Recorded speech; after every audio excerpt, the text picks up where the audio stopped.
যদি ওরা দুজন দুজনকে ভালোবেসে সুখে থাকতে চায় তাহলে কাকাইকে বলে দেখব। আমার মনে হয় না মানবে উনি। ভাগ্যের উপরে ছেড়ে দাও, আগে ওরা নিজেদের ভালোবাসা একে অপরকে ভালোভাবে প্রকাশ করুক তারপর। আয়রা এসে মোহন সর্দারকে খাইয়ে দিতে থাকে।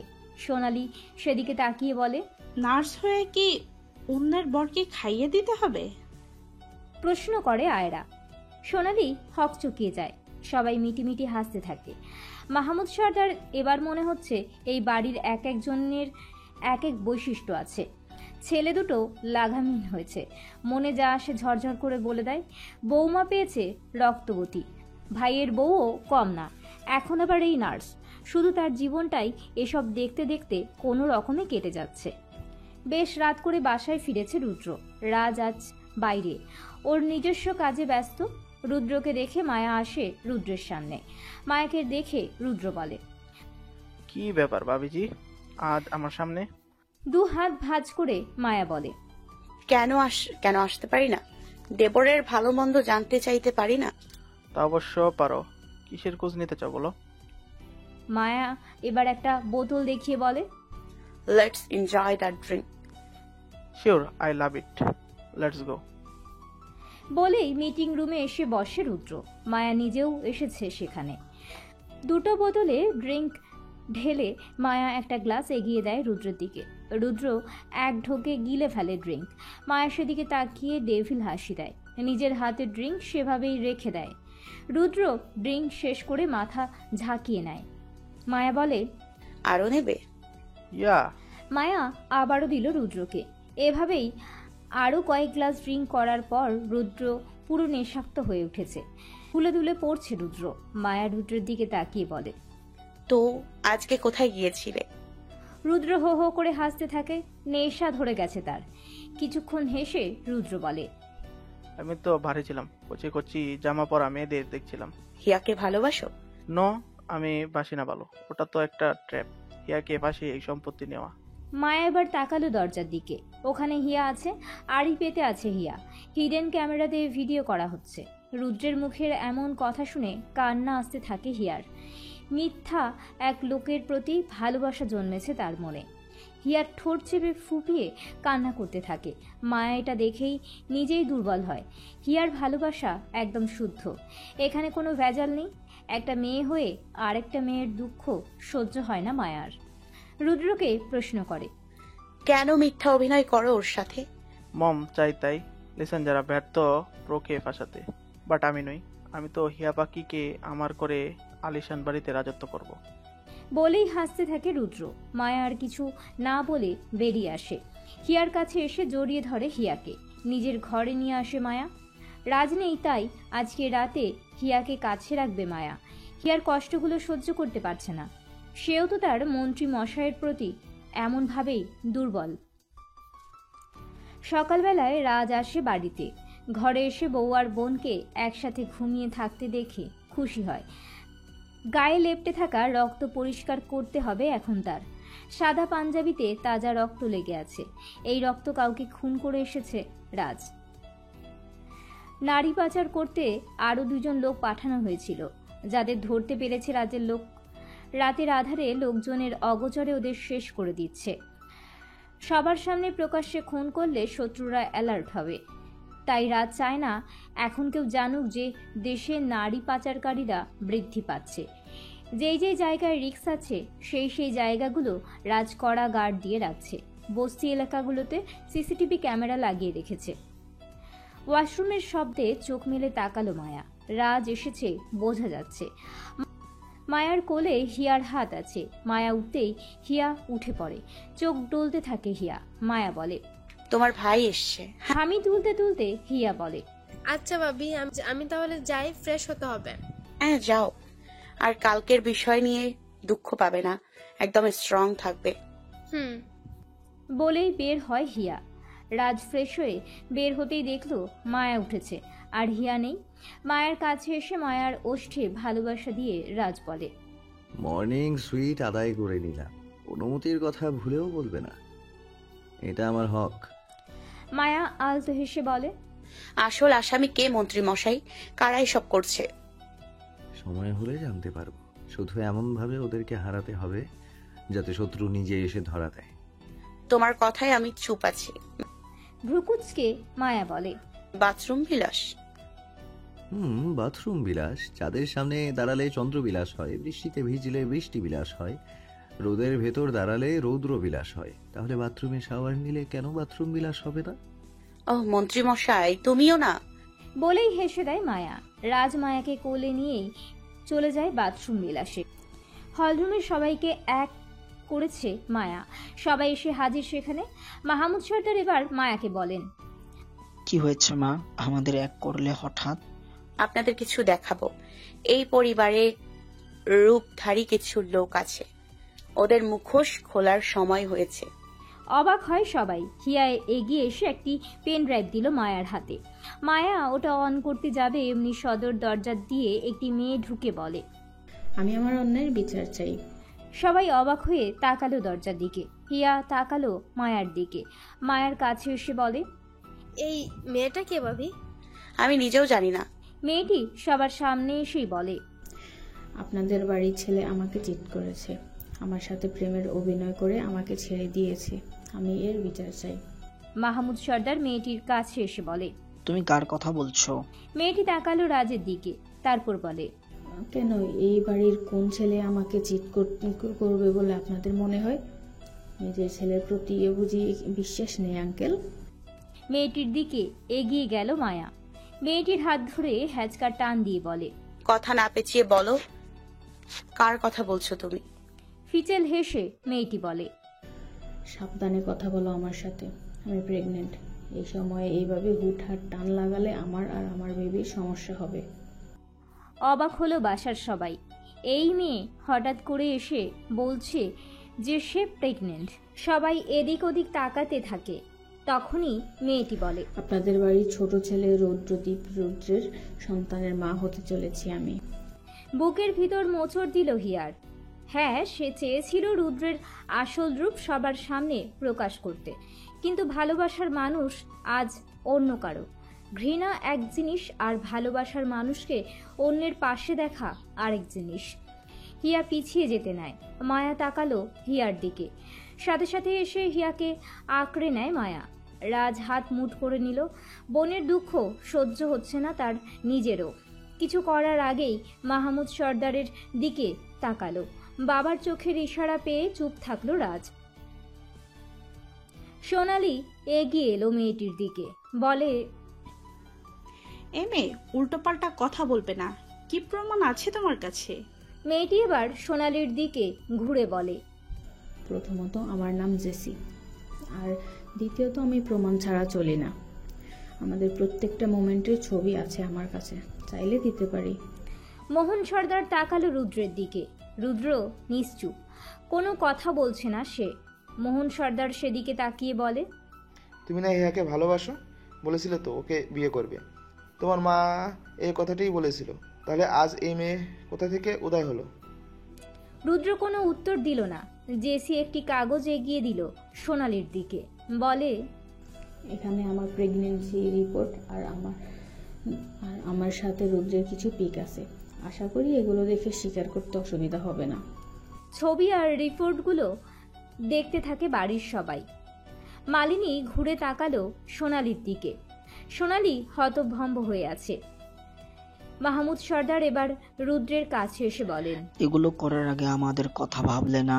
তোমার বাবা তো আমাদের মুখে চুনকালি দিয়েই রেখেছে, এবার তুমি এই বংশের সম্মানটা ধুলোয় মিশিয়ে দিলে বাবা। রুদ্র তাকালো মাহমুদ সর্দারের দিকে। মাহমুদ সর্দারের দিকে তাকিয়ে কিছু বলতে পারবে না রুদ্র। হাজার হোক, মাহমুদ সর্দারকে অনেক ভালোবাসে রুদ্র। তিনি ছোট থেকেই রুদ্রকে আদর যত্ন করেছেন। রুদ্র মাথা নিচু করে আছে। মায়া এবার জেসির কাছে এসে বলে, কি চাও তুমি? আমার সন্তানের পরিচয়, যেটা আমাকে আপনারা দিতে পারবেন। তার সন্তান সে পরিচয় দেবে? জেসি মায়ার চোখের দিকে তাকিয়ে বলে, ওটা আপনাদের বাড়ির ছেলেকে জিজ্ঞাসা করেন। মায়া তাকালো রুদ্রের দিকে। রুদ্রকে জিজ্ঞাসা করে, স্বীকৃতি দেবে তো তোমার বাচ্চাকে? রুদ্র বলে ওঠে, কখনোই না। মায়া এবার রুদ্রের কাছে এগিয়ে এসে বলে, তাহলে ওর সাথে সম্পর্কে জড়িয়েছিলে কেন? হেয়ালি করে রুদ্র বলে। এমন তো না যে আমি একা ইন্টারেস্টেড ছিলাম, ও নিজেও তো আমার কাছে এসেছিল। ইনফ্যাক্ট আমাকে প্রেম প্রস্তাব ওই আগে দেয়। জেসি এবার রুদ্রের কাছে এগিয়ে এসে বলে, লোক রুদ্র, ওটা ফার্স্ট। তোমার আমার সম্মতিতে আজ আমাদের এই অবস্থা। আমি চাই তুমি আমাদের বেবিকে অ্যাকসেপ্ট করো। Not possible. কার না কার বাচ্চা কে জানে। তোমার সাথে আমি একা সম্পর্ক করেছি নাকি? তোমার ইন্টেনশন তো বড় লোক বাড়ির ছেলেরা। দেখো, ওখান থেকে কারোর তরফ থেকে বাচ্চা জুটিয়েছ, বাবাকে শিওর না তাই আমাকে ফাঁসাতে চাও। রাজ এবার তেড়ে আসে রুদ্রের দিকে, বলে, এতটা চিপ মেন্টালিটি কিভাবে হয় রুদ্র? একটা মেয়েকে সম্মান করতে হয়, অন্তত তোর বাচ্চার মা সে। সরি টু সে, আমি মানতে পারছি না। কান্না করে দেয় জেসি। রুদ্রের চোখের দিকে তাকিয়ে বলে, তাহলে বিয়ে করেছিলে কেন আমাকে? বিয়ে করে আমার সাথে এতদিন ভালোবাসার অভিনয় কেন করেছিলে? সোনালি এবার অবাক হলো, বলে ওঠে, বিয়ে করেছে মানে? তুমি তো বলেছ তোমার সাথে প্রেমের অভিনয় করেছে শুধু। প্রেমের অভিনয় করেই তো রেজিস্ট্রি করে আমাকে, তারপর আমাকে নিয়ে কিছুদিন ঘুরে এখন আমাকেই ভুলে গেছো? কাল যখন বলেছিলাম যে আমি মা হতে চলেছি, ও অস্বীকার করে চলে আসে। আমি কি করব বলুন তো? বাসা থেকে বকাঝকা করছে আমাকে। হিয়া কাঁপছে থরথর করে। রুদ্র গোপনে বিয়ে করেছে, আবার তার সাথে ফ্ল্যাটও করতে থাকে। হিয়ার কান্নার দেখছে মায়া। মায়া এবার নিজের রাগ কন্ট্রোল করতে পারল না। কোনো ধোঁকাবাজকে মায়া সহ্য করতে পারে না। কখনো কাউকে ধোঁকা দেওয়া মায়ার স্বভাব না। এবার মায়া সোজা ডাইনিং টেবিল থেকে একটা ছুরি নিয়ে আসে, ওটা জেসির হাতে দিয়ে বলে। জেসি অবাক হলো, ভীত হয়ে বলে, ছুরি দিয়ে কি করব? মেরে বালি চাপা করে দেবে ওকে। কাপুরুষ হয়েছে একটা। ওদের কাজ মেয়েদের ফাঁসিয়ে ওদের জীবন নিয়ে খেলা করা। একবারও ভেবে দেখে না যে মেয়েটি তাকে ভালোবেসে আত্মত্যাগ করছে। জেসি ছুরি ফেলে দিয়ে বলে, আমি এগুলো করতে পারবো না। আমি শুধু আমার বাচ্চার প্রাপ্য সম্মান চাই। রুদ্রকে বলুন আমাকে মেনে নিতে। বিয়ে তো হয়েই গেছে আমাদের, এখন এটা পাবলিকলি স্বীকৃতি দিলেই হবে। কেউ কিছু বলার আগেই বাইরে থেকে হই হুল্লোড়ের শব্দ আসে। মিডিয়ার লোক জড়ো হয়েছে আশেপাশে। রাজসহ বাড়ির সবাই যায় সেদিকে। মিডিয়ার লোকেদের সাথে জেসির বাবা আছে। তিনি চিৎকার করে বলেন, আমার মেয়েকে ব্যবহার করেছে এই রুদ্র, মন সত্তরের একমাত্র ছেলে। চাকরির নাম করে আমার মেয়েকে এতদিন পাবলিক না করেই শুধু ফুর্তি করেছে। এখন আমার মেয়ে তার সন্তানের মা হবে, সে তার সন্তানকে অস্বীকার করছে। এটার বিচার চাই আমরা। মিডিয়ার লোক এক এক প্রশ্ন করছে। বিশেষ করে প্রশ্নগুলো সব রাজকে করা হচ্ছে। এই বাড়ির প্রধান এখন রাজ, সে একজন মন্ত্রী, আর তার পরিবারের এক সদস্যের এমন বাজে কাজে ধরা পড়েছে। মিডিয়ার লোকেরা বলে, কিছুদিন আগে আপনার কাকার রিলেশন ধরা পড়ে। খোঁজ নিয়ে জানা যায় আজ থেকে বহু বছর আগে আপনার কাকা তার বউ বাচ্চা থুতে পিত্রে মানে আপনার বর্তমান কাকির সাথে সম্পর্কে জড়িয়ে পড়ে। সেখানকার অবৈধ সন্তান এই রুদ্র। আজ আবার তাও একটা লুকায়িত সম্পর্ক প্রকাশ পেল। আপনার ফ্যামিলিতে পরপর মেয়েদের এভাবে ঠকানো হয়, এটা কি ঠিক কোনোভাবেই আপনাদের বাবা ছেলের পাওয়ারে চলে? শেষের কথাতে মাথা গরম হয়ে যায় রাজের। মিডিয়ার সামনে কিছু বলতে যাবে তার আগে মায়া এসে রাজের হাত ধরে আটকে দেয়। সাংবাদিক এবার মায়াকে প্রশ্ন করে, আপনারা আপনার শ্বশুর বাড়ি নিয়ে কি মতামত দিতে চান ম্যাম? মায়া মাইকের সামনে এসে বলে, আসলে আমার কাকা শ্বশুর আর আমার শ্বশুর, এদের মধ্যে আকাশ পাতাল পার্থক্য। এদের মধ্যে আকাশ পাতাল তফাৎ। আমার শ্বশুর একজন মাটির মানুষ, তার ভেতরে এসব নোংরামি নেই। উল্টো আমরাই ঠকছি, তার প্রমাণ আছে আমার কাছে। বলেই মায়া পেন ড্রাইভ তার ল্যাপটপে চালু করে, দেখিয়ে দিল রাতের করা ভিডিও। স্পষ্ট দেখা যাচ্ছে রুদ্র হিয়াকে ঠকাচ্ছে। কিছু জায়গা মায়া কেটে দিয়েছে যেখানে তাকে শো করা হয়েছে। ভিডিও দেখে পাঞ্জাবির হাতা গুটিয়ে রুদ্রের দিকে এগিয়ে আসলো রাজ। রুদ্রের কলার চেপে ধরে বলে, এই পরিবারে কোনো অপদার্থ থাকবে না, যার জন্য আমরা ঠকেছি। আবার আমরাই অপদস্থ হচ্ছি, সে থাকবে না এই বাড়িতে। তার স্থান এই বাড়ির বাইরে। বলেই ঘাড় ধাক্কা দেয় রুদ্রের। হিয়া আটকে ওঠে, কিন্তু সে নিজেকে শক্ত রাখতে দেওয়ালের সাথে নিজেকে চেপে রেখেছে।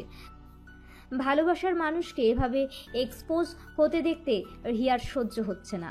সে তো চেয়েছিল রুদ্রকে শুধু তার বাড়ির লোকদের সামনে এক্সপোজ করবে, তারপর এর বিচার বাড়ির লোক করবে, আর সে তার মতো বাইরে পড়াশোনা করবে।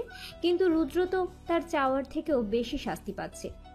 রাজ এসে দাঁড়ালো জেসির সামনে, বলে, তোমার বাচ্চার বাবা এখন এই বাড়ির বাইরে, তাই তোমার দাবিদার ওদিকটায় গিয়ে মিটিয়ে নাও।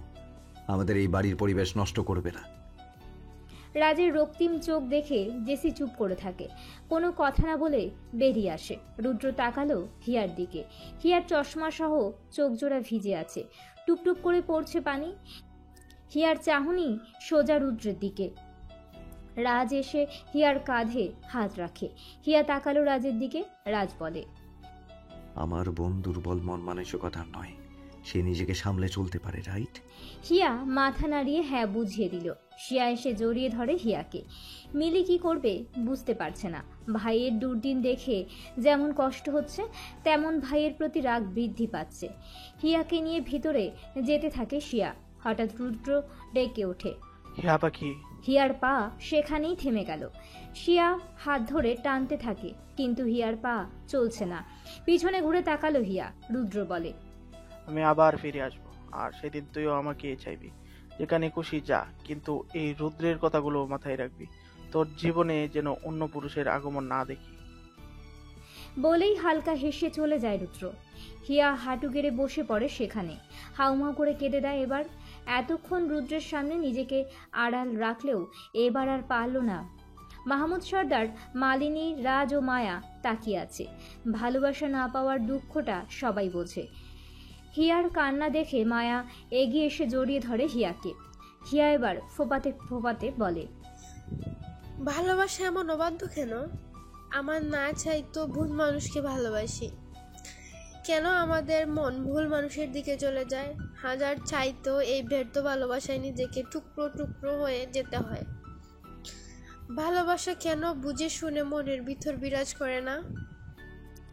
এই প্রশ্নগুলোর কোনো উত্তর নেই। আসলেই তো ভালোবাসা কোনো ভুল মানুষের প্রতি আসে। আমরা জেনে শুনে তো ভালোবাসি না।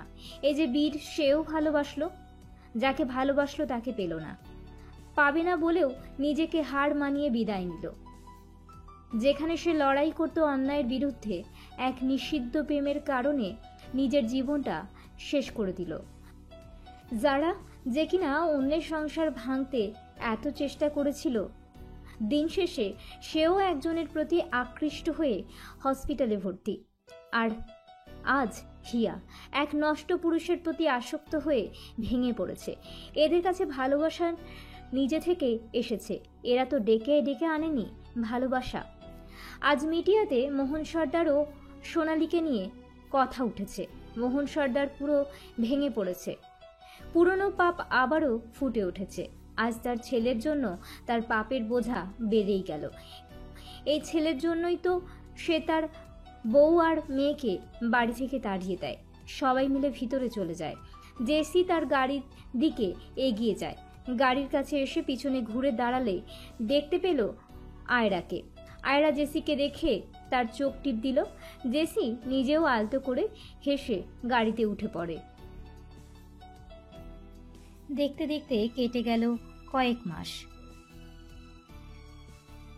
সবকিছু স্বাভাবিক হলেও মোহন সর্দারের পা এখনো ঠিক হয়নি। মেডিকেলে যাওয়ার জন্য নিজেকে পারফেক্টভাবে সাজিয়ে তুলেছে শিয়া।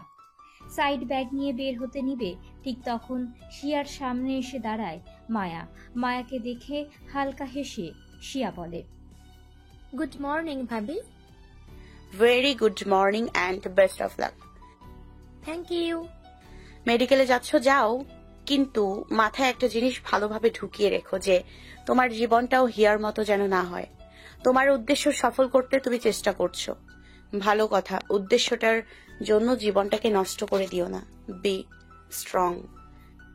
মায়াকে জড়িয়ে ধরে শিয়া বলে, ওকে ভাবি, আমি এমন ভুল করব নাকি? কিছু করার আগে তোমার থেকে সাজেস্ট নিব। আলতো হাসে মায়া। শিয়া চলে যায় সেখান থেকে। সবার থেকে দোয়া নিয়ে বিদায় নিল সে। হিয়া এখন কক্সবাজারে আছে। মায়া তাকে নিজস্ব গার্ডের সাথে ট্যুরে পাঠিয়েছে। আজকে মৌয়ের বেবি শাওয়ার হবে। মায়া এখন সেখানে যাবে, বাকিরা রাতে আসবে। মেডিকেলের সামনে এসে শিয়ার গাড়ি থামলো। গাড়ি থেকে নেমে পুরো হসপিটালে চোখ বোলালো। এখানে তার কাঙ্ক্ষিত ব্যক্তি আছে, তাকে দেখার ইচ্ছেটাও অনেক বেশি। শিয়া ভেতরে ঢুকে এদিক ওদিক তাকাতে থাকে। তারপর সিঁড়ি পেয়ে উপরে উঠতে নিলেই কারোর সাথে তার ধাক্কা লাগে।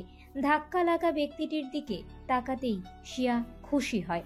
আদ্র দাঁড়িয়ে আছে তার সামনে, আর ধাক্কাটা আদ্রর সাথেই লেগেছিল। মিষ্টি হেসে শিয়া বলে, সরি স্যার, অ্যাকচুয়ালি খেয়াল করোনি, রাইট? শিয়া মাথা নাড়িয়ে হ্যাঁ বুঝিয়ে দিল। আদ্র স্মিত হেসে বলে, ব্যাপার না, প্রথম দিন এক্সাইটমেন্ট বেশি থাকে। বলেই চলে যায় আদ্র। শিয়া তাকিয়ে থাকে সেই দিকে। মৌকে সাজানো হচ্ছে। 7 মাসে মৌয়ের পেট অনেকটাই বেড়ে উঠেছে। মায়া সবকিছু দেখতে থাকে। হাসিও এসেছে এখানে। মায়া, মৌ ও হাসি মিলে গল্প করতে থাকে। হাসি এসে মায়ার মাথায় হাত বুলিয়ে বলে। মৌয়ের হাত দেখছিল মায়া। আগের থেকে মোটা হয়েছে মেয়েটা, এগুলোই নোটিস করতে থাকে মায়া।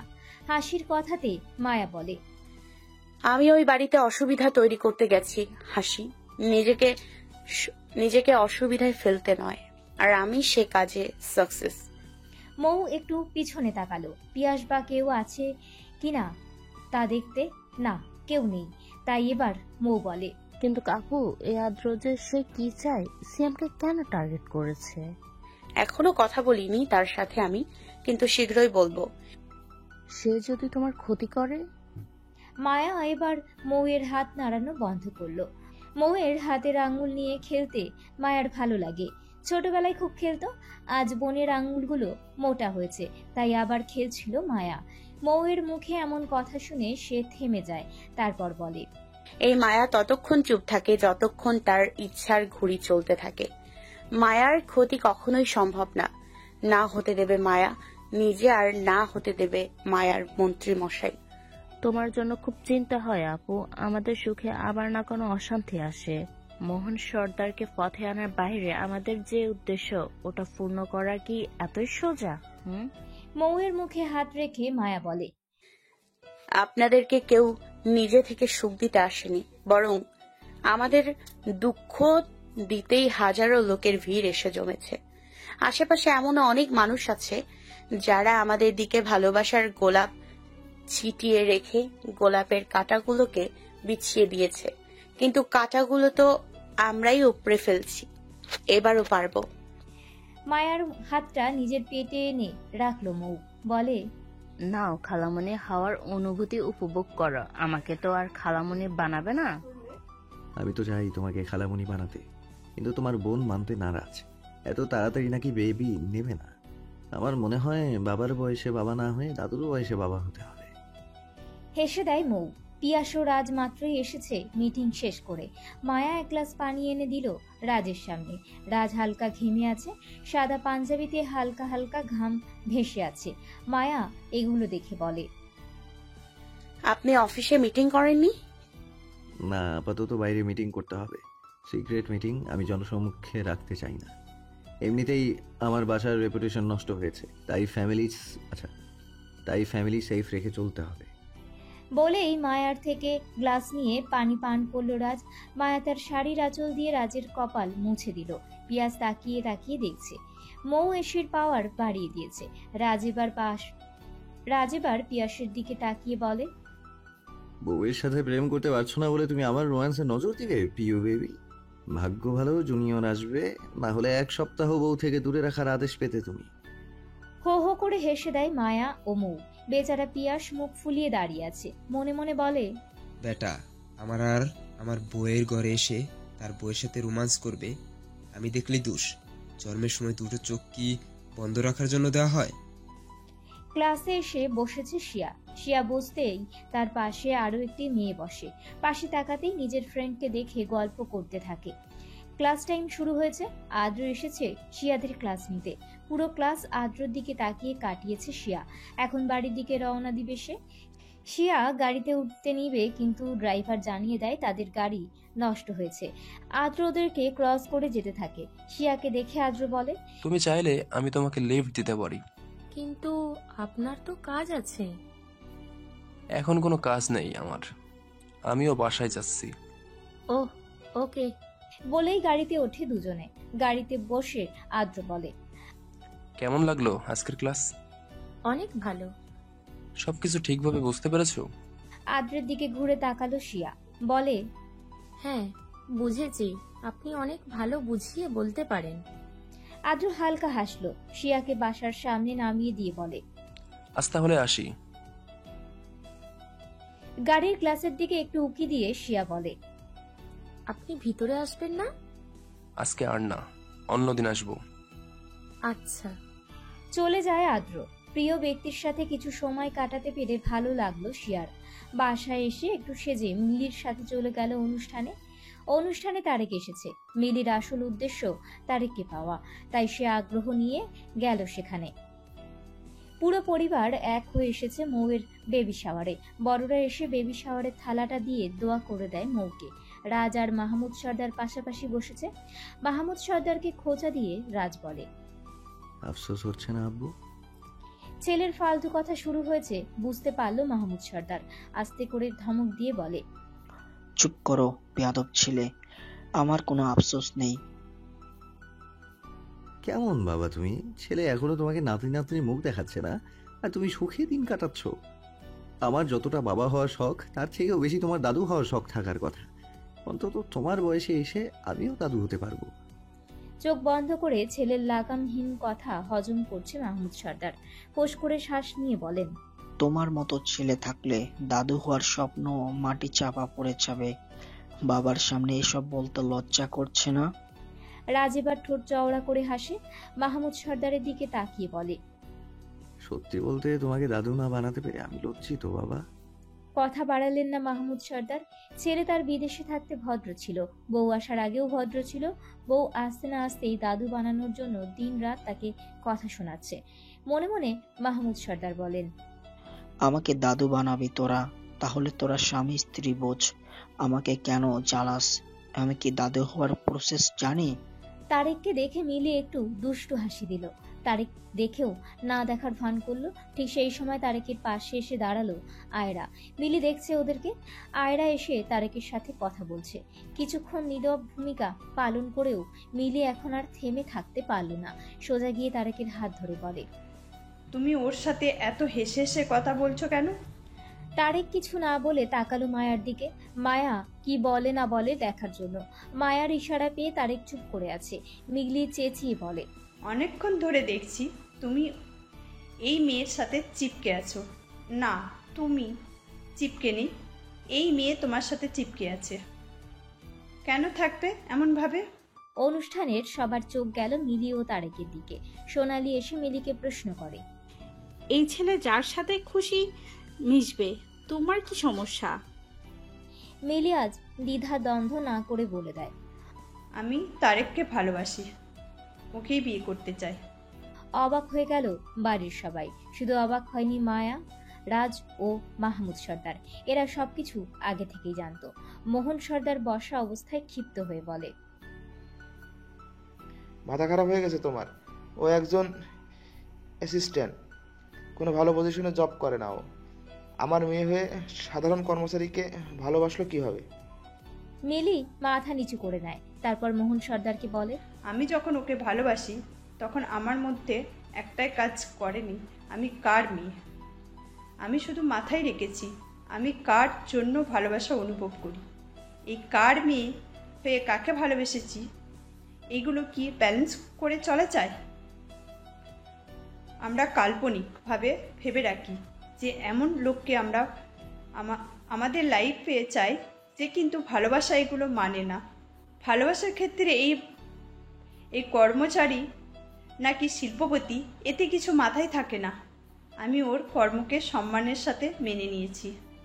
সোনালি এবার মিলিকে দূরে সরিয়ে এনে বলে, এই ছেলের চেহারা দেখেছো তুমি? কুচকুচে কালো দেখতে ছেলে, না আছে সৌন্দর্য, না আছে কোনো ভালো পজিশন। কিভাবে থাকবে তুমি তার সাথে? মিলির কাছে মনে হলো তারেককে অপমান করা হয়েছে। আসলেই তো তাই, একটা ছেলেকে জনসম্মুখে এভাবে বললে তো আর অপমান করাই হয়। কিন্তু তার বাবা মা এটা মানবে না, তাদের কাছে তো চাকচিক্য জীবন বেশি প্রিয়। মিলি ঘুরে তাকালো তারেকের দিকে, দেখলো তারেকের মুখের অবস্থা, তারপর সোনালির দিকে তাকিয়ে বলে, আমরা আসলে ভুলটা কোথায় জানো মা? আমার ভুলটা হয়েছে তোমাদের মতো মা বাবার সন্তান হয়ে জন্ম নেওয়া। বিশ্বাস করো, যেদিন থেকে শুনেছি তোমাদের নোংরা অতীত, সেদিন থেকে নিজের উপরে ঘৃণা হয়। কিন্তু এই যে কালো ছেলে নিয়ে কথা বলছো, যখন ওকে দেখে মনে হয় ওর সাথে দুটো কথা বললে হয়তো আমি সুখী থাকবো। ওর সাথে নীরবতা আমার সমস্ত অত্যাচার নির্দ্বিধায় মেনে নেয়। আমার করা বাচ্চামো যখন ও মুখ বুজে মেনে নেয়, আমাকে কিছু না বলে উল্টে মুচকে হাসে, আমার মনে হয় এটাই আমার তৃপ্তি।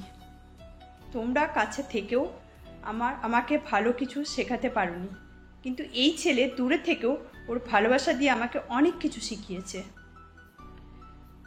সব থেকে ভালোভাবে উপলব্ধি করতে পারি যারা আপকে দেখে। সে ভালোবাসার মূল্য দিত না, তোমার হাতের লাটাই ছিল, কিন্তু দিন শেষে সেও কাউকে ভালোবেসে অসহায় পড়েছে। আমি এমন ভুল করতে পারবো না। আমি আমার ব্ল্যাক ডায়মন্ডকে আমার করে পেতে চাই। মেয়ের কথাগুলো শুনে মন নরম হলো মোহন সর্দারের। আজকাল তিনি তেমন কিছু সহ্য করতে পারছেন না। তার পাপের ফল অনেক পেয়েছে, আবার তার ছেলেটাও তার অনুকরণ করে চলে। তার নাম ডুবিয়েছে। বৃদ্ধ বয়সে এসে এসব সহ্য করতে পারছে না সে। মেয়ের দিকে তাকিয়ে বলে, তবে তাই হবে। তোর যদি ভালো লাগে আমার কোনো আপত্তি নেই। কিন্তু তারেকের তো আপত্তি থাকতে পারে, বলে ওঠে মায়া। তারেককে চোখের ইশারা দিয়ে চুপ থাকতে বলে মায়া। মোহন সর্দারের কাছে এগিয়ে এসে বলে, আপনার মেয়ের ভালোবাসা একপাক্ষিক, আমাদের উচিত দ্বিপাক্ষিক কথা শোনা। বলেই মায়া তারেকের দিকে ফিরে বলে, তুমি কি মিলিকে ভালোবাসো? তারেক চোখ বন্ধ করে। তার সামনে একটা মেয়ের ঘুরছে, পরি, যার মুখে সবসময় শুনতে পেত ওই কালাচান।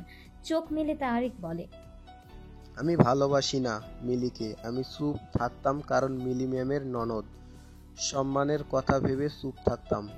তার থেকে বড় কথা, মিলি আমাকে সামনে বেশি একটা আসতো না। খুব বেশি বিরক্ত না করার কারণে আমিও এটা নিয়ে মাথা ঘামাইনি।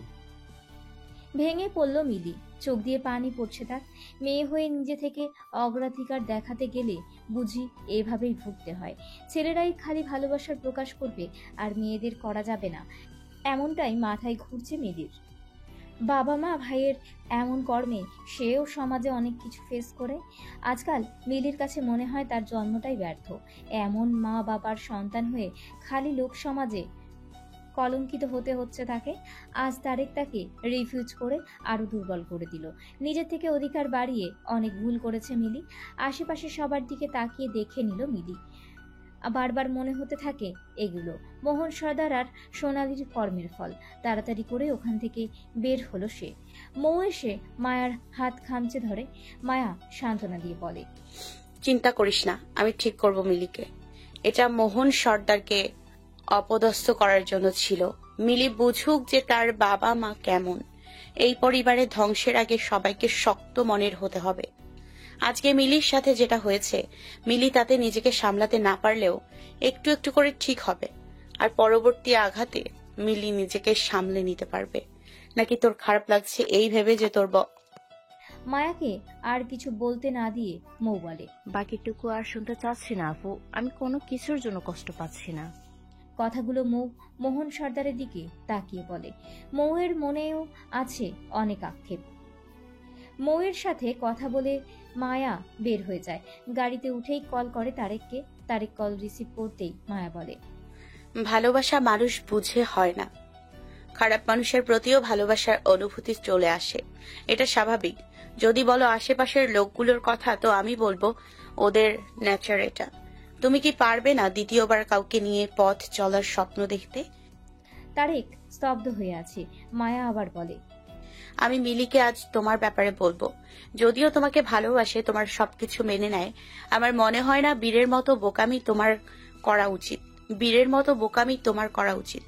বীরকে কিছু বলতে পারিনি, কারণ বীরের জীবনে আমি না থাকলেও এই দুনিয়ায় আমি জীবিত। আমাকে বীর ভুলতে পারবে না। তার থেকেও বড় কথা, যারা বীরকে নিজের করতে ব্যর্থ হয়েছিল। বীরের রাগ জেদের কারণে আজ বীর ওর সেকেন্ড অপশন হারালো। আমি চাই না আর কেউ এমন করুক। পরি বেঁচে নেই। তোমার মনের মধ্যে পরীর বসবাস চললেও পরি ছাড়াও বাকি জীবন তোমাকে পার করতে হবে। মিলি তোমার জন্য পাল্টে গেছে। তাকে অন্তত জারার মতো হেরে যেতে দিও না। পরি বেঁচে থাকলে আমি বলতাম না এই কথাগুলো, কিন্তু তোমার জীবনেও কারোর থাকাটা প্রয়োজন। মিলি তোমাকে আগলে রাখতে পারবে ভাই।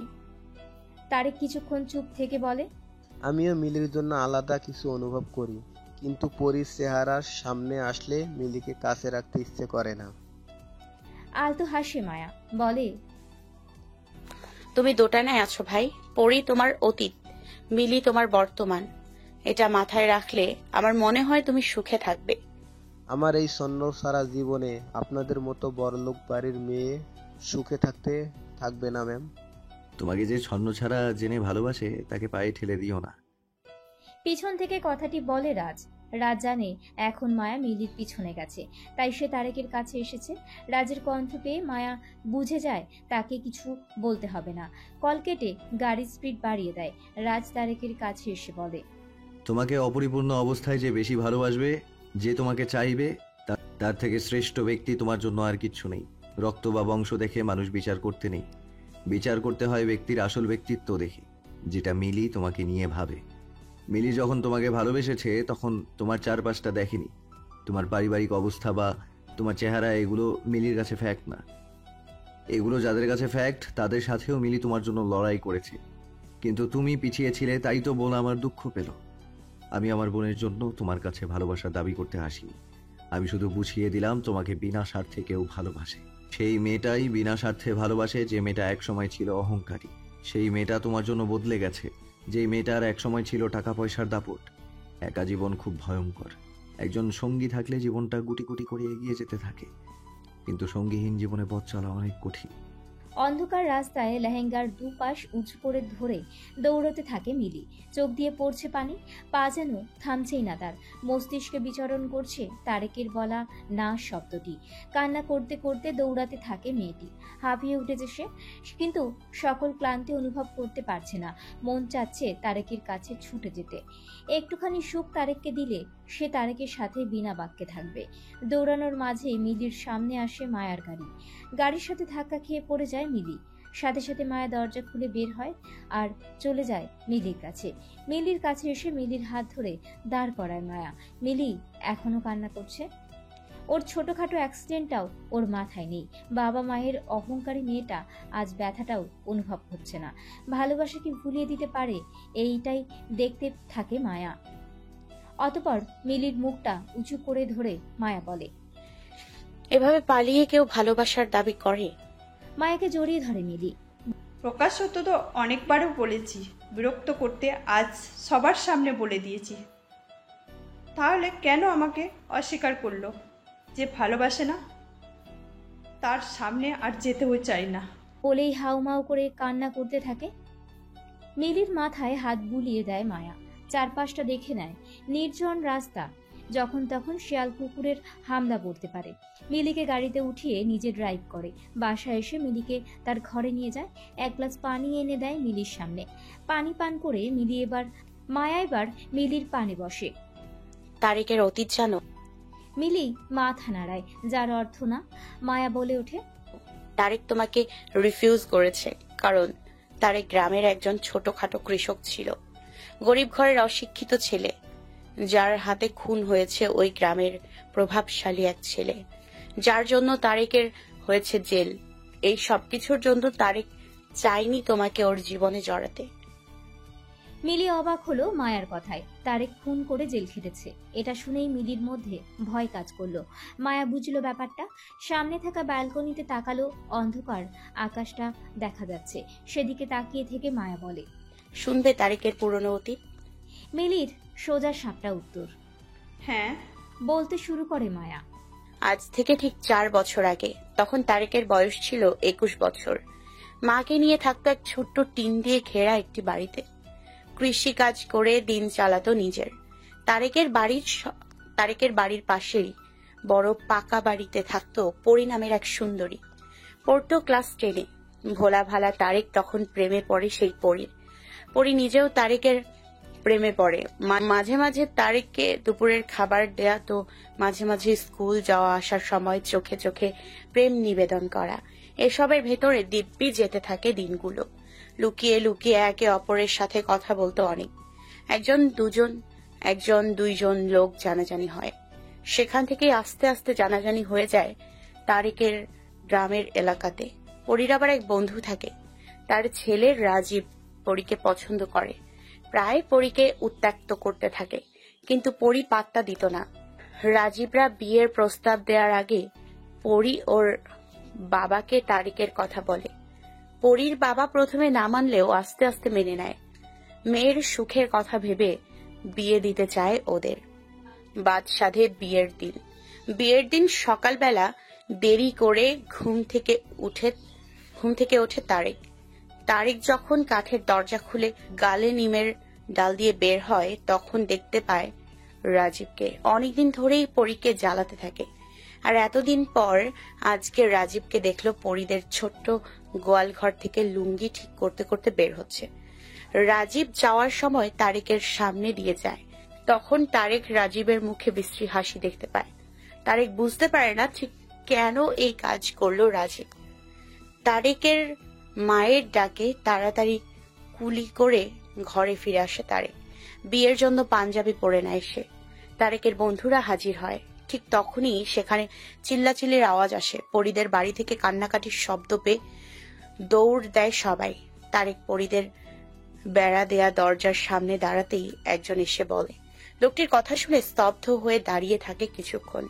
তারেকের মায়ের কান্নার শব্দ পেয়ে তারেক দৌড় দিয়ে গেল গোয়াল ঘরে। দেখতে পেল কালকের সেই হলুদের শাড়ি পরা এখনো পরি। রাতের বেলাতেই আয়োজন করে হলুদের অনুষ্ঠান হয়। তারেক আর পরির ঝুলন্ত পরির কাছে দৌড়ে গিয়ে পরির পা দুটো জাপটে ধরে তারেক চিৎকার করে সবাইকে বলে, ওরে একটু নামায় দিও, হুরপরির কষ্ট হয় তো নামায় দাও ওরে। পরির কাকা গেছিল মই আনতে। সে মই নিয়ে দৌড়ে এসে তারেককে বলে, এনো তাড়াতাড়ি, পরীকে নামাতে হবে।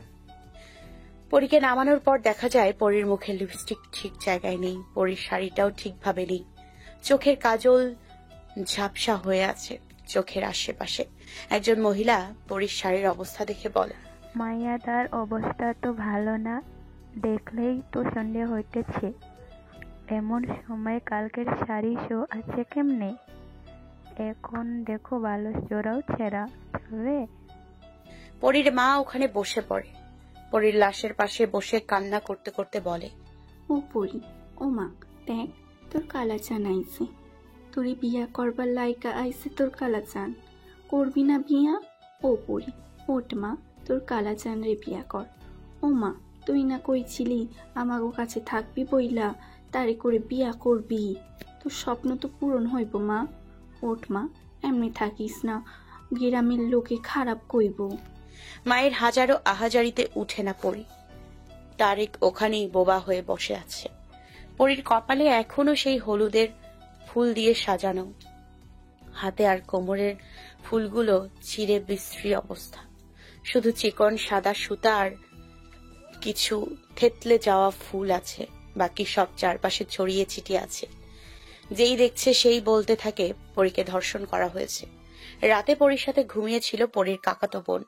সে রাজীবকে পছন্দ করত। রাজীব তাকে যা করতে বলতো মেয়েটি তাই করত। তারেক এবার মেয়েটির কাছে এসে বলে, পরি রাতের বেলা তোর লগে ঘুমাইছিল, তাইলে সকালে এইখানে আইলো কেমনে? মেয়েটি ঘাবড়ে যায়, চুপ করে দাঁড়িয়ে আছে। তারেক এবার গর্জে উঠে বলে, কি হইল ক? ভয়তে মেয়েটি বলে দেয়, আসলে কাল রাতে পরি শাড়ি পাল্টাই নাই, কইছিল সকালবেলা উইঠা গোসল কইরা একেবারে বিয়ের বেনারসি পরবে। আজ সকালে আমি আগে উঠি, বাইরে আসার পর রাজীবরে দেখা খুশি হই। ও হঠাৎ এতদিন পর আমারে কইল ওই না আমারে বিয়া করবে, কিন্তু আমি যদি পরির লগে ওরে কথা কইতে দিই, মানে ওই নাকি পরির লগে কথা কইয়া তোমাগো মতো আমাগো বিয়া নিয়ে বাসায় মানাইতে পারবে, তাই আমিও তাই ওর কথা মতো পরীকে গোয়াল ঘরে পাইঠা দিই। তারপরে আমারে চাচিজান দেখা ফেলায়, বলে ঘাট থেকে পানি আনতে, আমিও চইলা যাই সেখানে।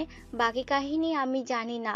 আমি ভাবছিলাম পরি হয়তো এখন ঘরে, কিন্তু ওরে যখন খুঁজা পাওয়া যায় না আমি দৌড়াই এখানে আসি আর এই অবস্থায় দেখি। তারপর তো তোমরা আইছো। মেয়েটির কথা শেষ হতে না হতেই ঠাস করে একটি চড় এসে পড়ে তার গালে।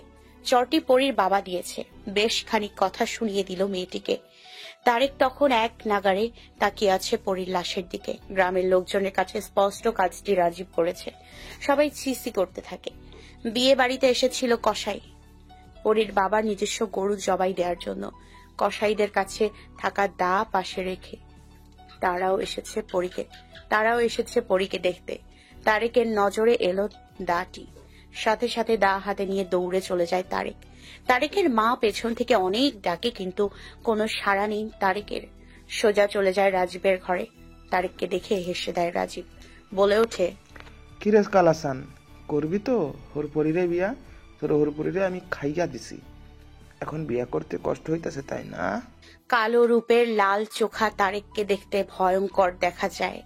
সিংহের গর্জনের আভাস আসে তারেকের মুখে।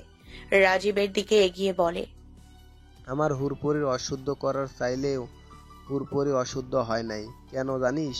কারণ আমার হুরপরি খাঁটি মানুষ। তোর মতো জানোয়ার আমার হুরপরিরে ছুঁইলেও ও অপবিত্র হয় না, কিন্তু তোর মতো মানুষের জন্য এখন ওরে সকলেই অপবিত্র কইব। এইটা আমি সহ্য করতে পারমু না, তাই আর কারো জীবন নষ্ট করার আগেই তোরে দুনিয়া থেকে সরাই দিমু। কথাগুলো বলেই দা দিয়ে গলার উপর দেয় এক টান। রাজীবের চোখ দুটি বড় বড় হয়ে গাল হা হয়ে যায়। তারেক থেমে থাকেনি। শরীরের রক্ত টকবক করছে তার। ভালোবাসার মানুষের এমন অবস্থা দেখে মাথার ঠিক নেই তার। রাজীবকে শরীরের সর্বশক্তি দিয়ে কোপাতে আশেপাশে লোকজন হাজির হয় সেখানে।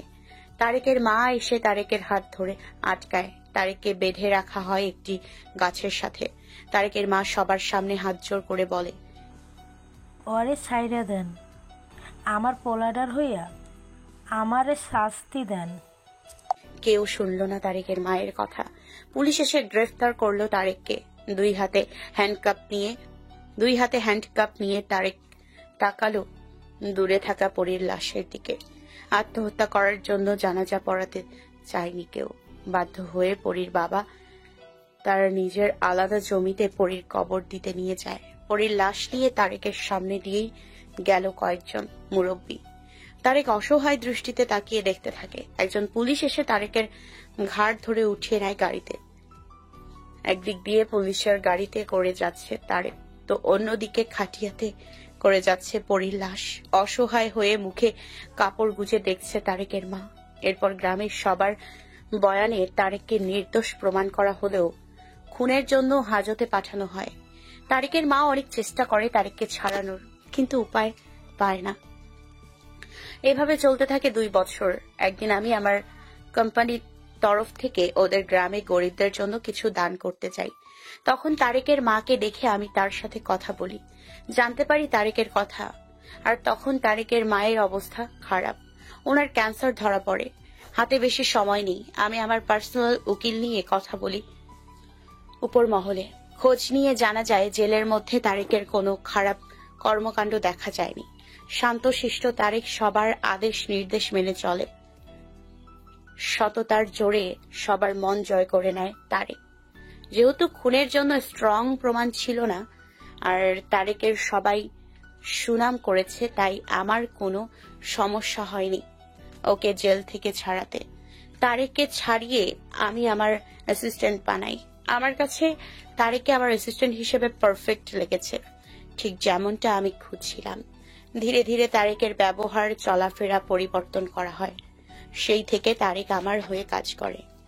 কথাগুলো বলেই ফোঁস করে শ্বাস নেয় মায়া। ঘুরে তাকালো মিলির দিকে, বলে, এবার বলো, মেনে নেবে তুমি তারেককে?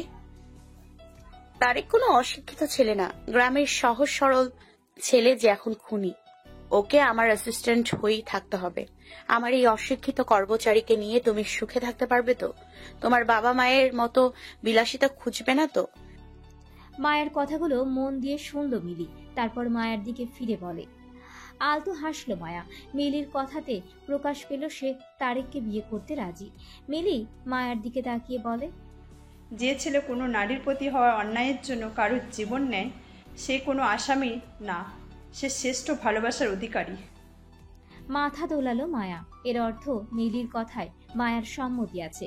মায়া তারেক যদি এবারও তোমাকে বিয়ে করতে না চায় তাহলে?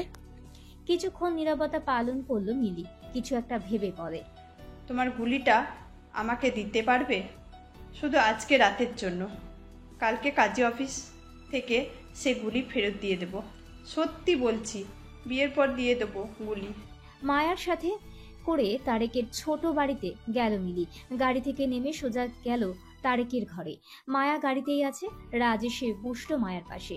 রাজের কাঁধে মাথা রেখে তারেকের বাড়ির দিকে তাকিয়ে আছে মায়া। কলিং বেলের শব্দ বেড়েই চলেছে।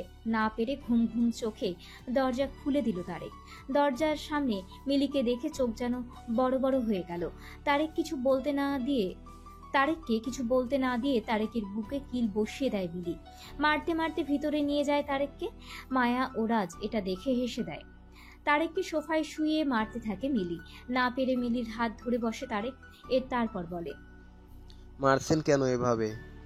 মিলি এবার চিল্লিয়ে বলে ওঠে, কে আপনি? হ্যাঁ, আমি কি দেখতে বুড়ি নাকি তোমার সিনিয়র যে আমাকে আপনি আপনি করছো? আমি তুমি করে বলবে।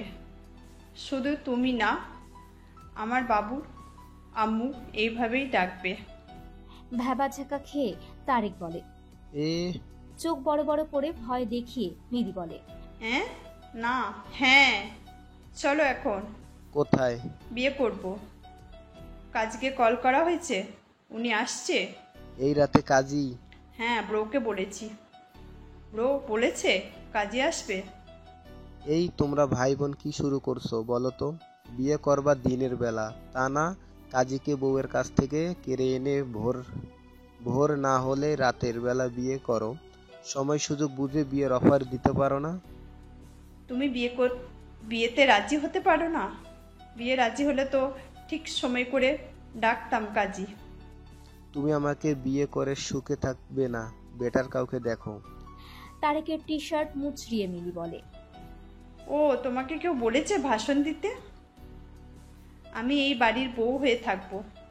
এমনিতেই বাড়িটা খারাপ না, বেশ পরিপাটি আছে, দুজনের জন্য এনাফ। তোমার বাবা মা? তাদের কথা ভাবতে হবে না ব্রো। আর ভাবি রাজি, তাহলে টেনশন কিসের? তারা থাকতে কোনো সমস্যা নেই, শুধু তুমি রাজি হও। তা নাহলে কিন্তু সেই রাতের কোনো একটা লাশ বের হয়ে এই বাড়ি থেকে। কথাগুলো বলেই গুলি বের করলো মিলি। গুলিটা দেখে বোঝা যাচ্ছে মায়ার গুলি এটা। মায়া তার গুলিতে এম স্টিকার লাগিয়ে রাখে, যেটা এখন তারেককে দেখতে পাচ্ছে। শুকনো ঢোক গিলে তারেক বলে, লাশ বের হবার দরকার নেই, আমার ঘরের দলযন্ত্র মানুষ আসলেই ভালো হবে। তারেকের কথার মানে বুঝে হেসে দিল মিলি, বলে, তাহলে চলো ডাকি কাজী। চলো। মিলি দরজার কাছে যেয়ে ইশারা করে মায়া ও রাজকে। হাতে একটা প্যাকেট নিয়ে আসে মায়া ও রাজ। তারেকের হাতে দিয়ে রাজ বলে, এটা পরে আসো। তারেক গেল চেঞ্জ করতে। মিলি অলরেডি লেহেঙ্গা পরে আছে। 4 জন গার্ড মিলে ধরে বেঁধে নিয়ে আসছে কাজীকে। ঘুমন্ত লুঙ্গি পরা খালি গায়ের কাজীকে হেলতে দুলতে আসে তারেকের বাড়িতে। কাজীর এই অবস্থা দেখে রাজ বলে, আজকেও কি বলিসনি যে স্বামীর রাজ ডেকেছে? একজন গার্ড বলে ওঠে, বলছি স্যার, বেটা ঘুমেই মন্ত্রীকে ভুলে গেছে। দেখছেন 4 জন ধরে আসি আর বেটা এখনো ঘুমায়। খাবার টেবিল থেকে 1 গ্লাস পানি নিয়ে রাত ছুঁড়ে মারে কাজীর মুখে। কাজী ধরফর করে ওঠে। কাজী বলে, বউ আমার, আর যায়ও না বাপের বাড়ি, তোমার নামে করে দিব আমার বাকি সম্পত্তি। রাজ এবার জোরে হেসে দেয়, তারপর বলে, বেটা কাজী, তুমি আসলেই একটা পাজি। মন্ত্রীর সামনে বউয়ের নাম নাও। কাজী এবার তাকালো রাজের দিকে, ভয়ার্ত ঢোক গিলে বলে, আজকে কার বিয়ে দিতে ডেকেছেন? একটা কথা বলবো বাবা, যদি তুমি কিছু না মনে করো। রাজ মাথা নাড়িয়ে সম্মতি দিল। কাজী বলে, তোমাদের পরিবারে যার বিয়ে দাও না কেন তোমাকে আগে থেকে একটু বলে দেই, কিন্তু বাড়িতে ঢুকে পাজা কোলা করে এনো না। তোমাদের জন্য বউ চলে যাবে আমার। কাজীর কথা শেষ হতে না হতেই সেখানে হাজির হয় রেজিস্ট্রার। রেজিস্ট্রার এবার মায়ের দিকে তাকিয়ে ঢোক গিলে বলে, এবার কি বউ রাজি বাবা? রাজ তাকালো রেজিস্ট্রারের দিকে, তারপর বলে, এবার বউ রাজি, তবে বর রাজি না। কি হলো বাবা, তাহলে বিয়ে হবে কি হবে? পকেট থেকে গুলি বের করে রাজ বলে, এটা আছে কিসের জন্য? রেজিস্ট্রার ভয়ে কাঁপতে কাঁপতে বলে, বলি কি বাবা, যারা রাজি থাকে না বিয়েতে, দোষ তো তাদের, তুমি তাদেরকে খুন করো, কিন্তু আমার তো দোষ করি নাই, আমাদের কেন মারবে? রাজ এবার চ করে ওঠে, তারপর গার্ডদের বলে, এদের মুখ বেঁধে রাখো তো, খালি বাজে কথা বলে, বিয়ের সময় শুধু মুখ খুলে দিবে। তারেক এলো পাঞ্জাবি পরে, মিলিকে একটু ঠিক করে দিল মায়া। তারপর মিলিকে নিয়ে হাজির হলো ড্রয়িং রুমে। কাজের কাজ কমপ্লিট করলো রাজ। তাকালো রেজিস্ট্রারের দিকে, উনি রাজের দিকে তাকিয়ে বলে, কাগজপত্র রেডি নেই বাবা? কঠিন চোখে তাকালো রাজ। রেজিস্ট্রার ভয় পেয়ে বলে, মানে এগুলো রেডি করতে গেলে তো আগে থেকে জানা লাগে, মন্দির বাড়ির মেয়ে বিয়ে হবে, আগে জানলে না হয় কাগজ রেডি করতাম, কিন্তু আমি তো জানতাম না। এবার মায়া তার নিজস্ব উকিলকে কল করে বলে, রেজিস্ট্রি পেপার রেডি করুন, 1 ঘন্টার মধ্যে রেজিস্ট্রি করা হবে। বলেই কল কেটে দিল মায়া। রাজ এবার সোফায় হেলান দিয়ে বলে, বেচারা উকিল, নিজের বিবাহিত জীবন না দেখে অন্যের বিয়ের পায়তারা শুরু করবে। ঠিকই আছে এদের জন্য, আমি মন্ত্রী হয়ে বউ নিয়ে রাত বিরাতে ঘুরছি, এরা কেন বউ নিয়ে আরামে থাকবে? কাজী এবার সাহস করে রাজকে বলে, মনে কিছু না করলেও গুরুজন হিসাবে একটা কথা বলবো বাবা। রাজ তাকালো কাজীর দিকে। কাজী বলদের মতো হেসে বলে, তোমার বউ মনে হয় তোমার দ্বারা, তাই তো বিয়ে করতে রাজি ছিল না। এখন আমার বউ আফসোস করে। রাজের চোখ মুখে হিংস্রতার ছাপ, দেখে মনে হচ্ছে বাঘের রূপ ধারণ করেছে। কাজী শুকনো ঢোক গিলে বলে, না মানে নিজের বউকে না বলে আমাদের মতো অসহায় মানুষদের বউয়ের থেকে দূরে রাখা। কাজীর শেষের কথাটি পছন্দ হলো রাজের। হেলান দেওয়া থেকে উঠে বসে বলে, কি উপায় পাজি থরি আমার দুষ্ট কাজী। লজ্জা পাওয়ার ভঙ্গিমা করে হেসে কাজী বলে। হো হো করে হেসে দেয় রাজ। কাজীর দিকে তাকিয়ে বলে, তোমার যেন কয়টা বাচ্চা? দুটোই তো আগের ঘরের। 3 নম্বর বিয়ে তো 2 বছর ধরে হয়েছে, বাচ্চা নাও না কেন? এবার চুপ হয়ে গেল কাজী। রাজ বলে ওঠে, বেশি পকপক করলে আমি নিজ দায়িত্বে তোমার বউকে অন্যের গলায় ঝুলিয়ে দিব কাজী।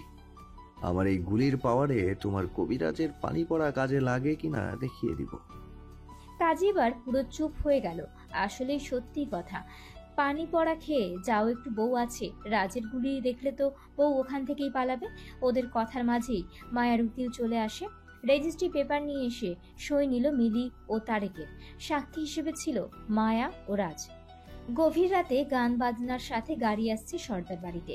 ঢাক ঢোল বাজাতে থাকে জোরে জোরে। সবাই উঠে যায় ঘুম থেকে। মৌয়ের অনুষ্ঠান শেষ করে সবাই এসে যে যার মতো ঘুমিয়ে গিয়েছিল, এখন উঠে পড়ে। সোনালি এখন আলাদা ঘরে ঘুমায়। মোহন সর্দার তার রুমেই আছে। ঢাক ঢোলের শব্দে সবাই বের হয়ে এলেও মোহন সর্দার এখনো আসেনি। আয়রা নিজেও এসেছে হল রুমে। ঢাক ঢোলের তালে তালে নাচতে থাকে মায়া ও রাজ।